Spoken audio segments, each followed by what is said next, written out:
one thing, and tragic enough for an officer to lose their life in the line of duty, protecting someone else's life, breaking up a hold, working in their line of duty to prevent violence. That is tragic enough when an officer is killed. But when an officer is murdered in cold blood, just because they wear a uniform, it's so unsettling. I think it has taken so many people back. I had a friend of mine who's a retired Harris County deputy who's now wearing another uniform for another law enforcement agency, put on his Facebook today. His name is John. He said today he stopped for gas. And a person approached him carefully and said, I want you to know, while you're gassing up your car, I'm watching you back.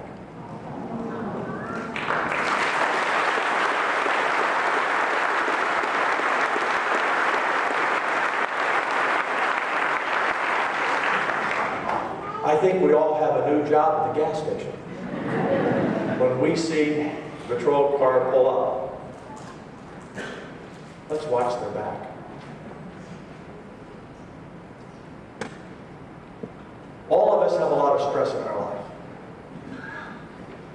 but no one more than those who serve. They don't have just the stress of the job. Think about this. They are expected to never make a mistake. Not be allowed sometimes to make an error, but never. Otherwise, they could be sued. They could be fired. They could be killed. They have to always be perfect in measuring the response at the moment. When they walk up to a car they've stopped, they can't be too aggressive. They can't look too defensive. But they have to be alert to the danger that is there. A Louisiana officer was killed 2 weeks ago. A drunk had gone into a ditch, and he went up, and his last words were, just sit here, I'm going to get you help. He was killed. So where is that line of being able to do your job so that you're not sued or fired, and then you go home at night because you survived the shift? We expect so much of these men and women, 24/7, 365, and if they have a 20-year career every year. And then the pressure at home.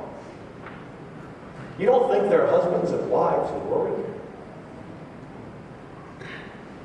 You don't think their children worry when they see what's happening? They always knew there was a danger. I worry that we're going to have enough men and women who want to do this job.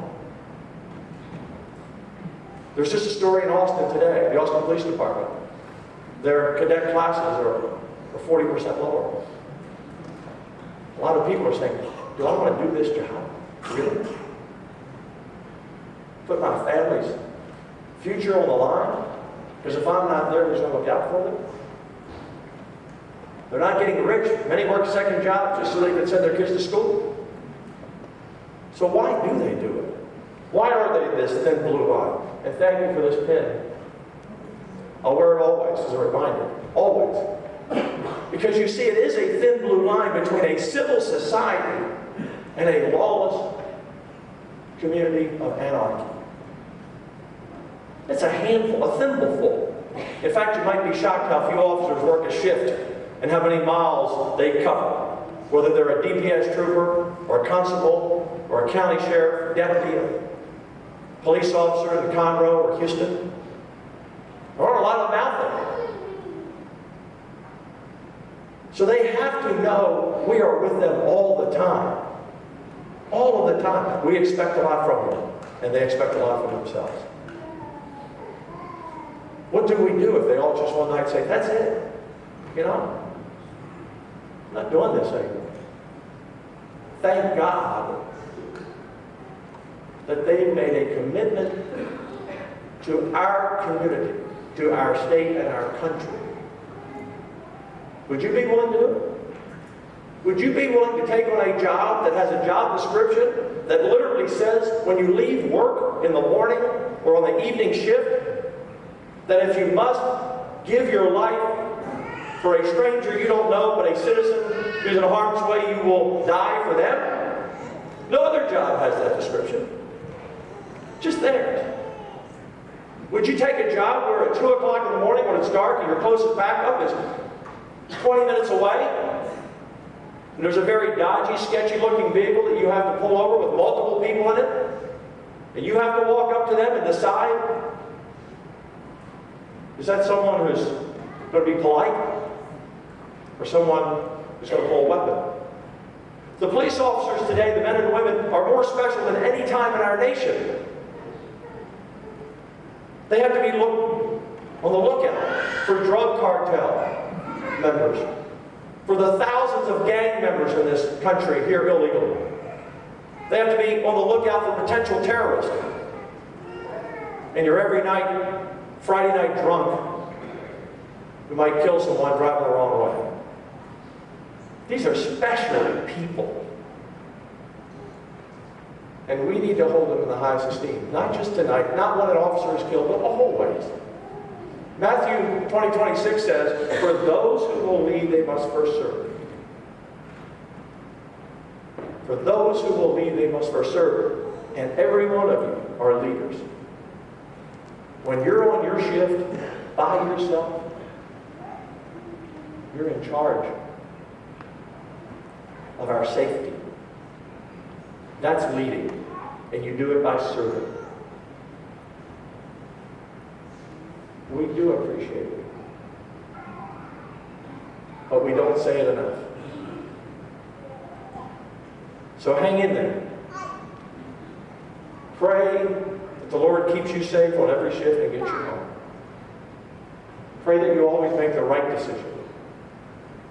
And pray for the rest of this country to stand up with you against the evil that we see everywhere. Many civilizations crater at about this time in their history for many reasons. And one of those reasons is when law and order cease to exist and anarchy prevails. So thank you for your service. It's heartfelt from me, from Senator Nichols, from every member of the legislature, Kevin Brady, your congressman. It is heartfelt. It's not political speak. It's heartfelt. And it's heartfelt from everyone here tonight. There's that great Texas song, "The stars at night are big and bright, deep in the heart of Texas." We, as Texans, sleep peacefully at night in our safe beds while you're on watch. Thank you, God.